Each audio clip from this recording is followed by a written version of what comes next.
भगवान बुद्ध की। तो ये गर्भ से ही सीखते हुए आ रहे हैं। हाँ, चाहिए बैठिए।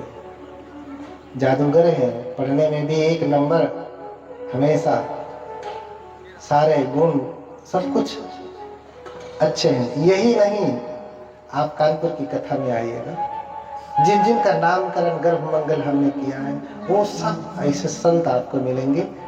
और संत ऐसे नहीं कि बुद्धिमान, ज्ञानवान, प्रज्ञावान, सब कुछ है। उपासिका जी बैठी हैं, एक देखिए, इनकी भी बिटिया है, पूछिए, विदुषी है एकदम से, आई है अभी मऊ से, उषा भारती। उनका भी गर्भ मंगल हमने किया, नामकरण भी हमने ही किया।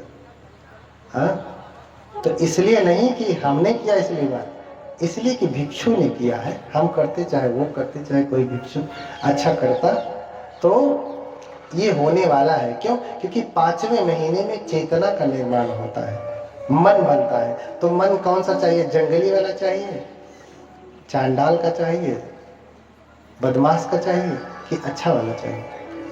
हाँ, अच्छा वाला चाहिए ना। तो अच्छा वाला ही मन यहाँ पे आए, वो पूरी भूमिका तैयार करता है। ये परित्राण, ये पूजा, ये प्रवचन, इसलिए कथा का श्रवण करना चाहिए। कथा सुनते नहीं तो इसका बहुत बड़ा आपको घाटा है, घाटा, नुकसान है। हाँ, कल से पांडाल पड़ा रहा, आप सुन नहीं रहे थे तो भाई क्या करें? हाँ, तो 5वें महीने में चेतना का निर्माण होता है। 6वें महीने में बाल बनने लगते हैं, नाखून बनने लगते हैं, सिरा, आयु, बल, वर्ण, नख, त्वचा, ये नाखून, त्वचा, ये सब कुछ बनने लगते हैं। फिर 7वें महीने में सारे अंग पुष्ट हो जाते हैं, यानी कंप्लीट। 7वें महीने में पूरे अंग कंप्लीट हो जाते हैं 7वें महीने में। इसलिए गर्भ मंगल संस्कार 7वें महीने में कराएंगे तो कम प्रभाव पड़ेगा।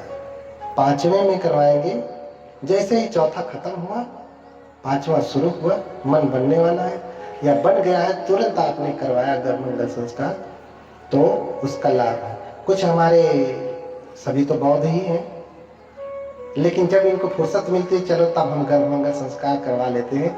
क्या हमारे बौद्ध में एक परंपरा है, फॉर्मेलिटी है, कर लेते हैं। भैया फॉर्मेलिटी नहीं है, तुम्हें करवाना है तो सही समय पे करवा लो, नहीं तो फालतू गिरी मत करिए। हाँ, समय पे करवाइए कि उसका लाभ हो।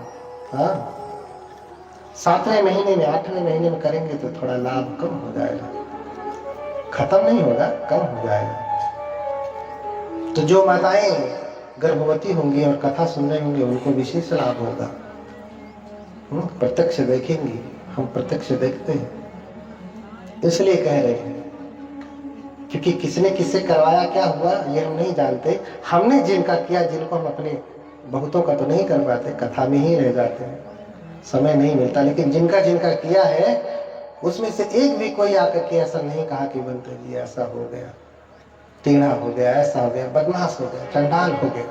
अरे ऐसे कैसे हो जाएगा? बुद्ध कह रहे हैं, ताई अतनो ना, तो तुम अपने स्वामी हो तो स्वामी बनना सीखिए। कैसे बनेंगे? ये सब करेंगे तब ना। ऐसे ही राजा नहीं बन जाएंगे आप, बनेंगे। उसके राजा बनने के लिए भी बड़ा श्रम करना पड़ता है।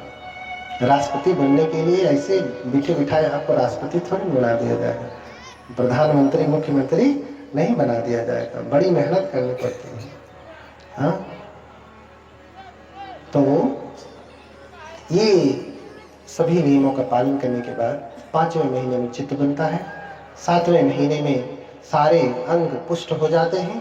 फिर ओजाष्टमी संचरति माता पुत्र मुहु कर्मा।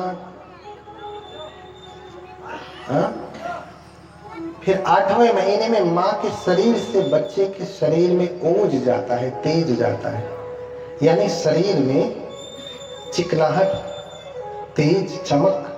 जो बच्चा जब पैदा होता है तो कुछ चमकीला रहता है ना, जब तक जवान रहता है तब तक चमकीला रहता है। बूढ़ा होने के बाद फिर सब कमजोर होने लगता है। तो कहेंगे कोलेजन कम हो रहा है, तो ये कम हो रहा है, वो कम है, इसलिए सब कम होने लगता है। क्यों? क्यों? क्योंकि अब वो आभा जो है, लश्कर जो है, ओज जो है कमजोर हो रहा है, शरीर के साथ ओज भी कमजोर होने लगता है। तो 8वें महीने में ओज का निर्माण होता है।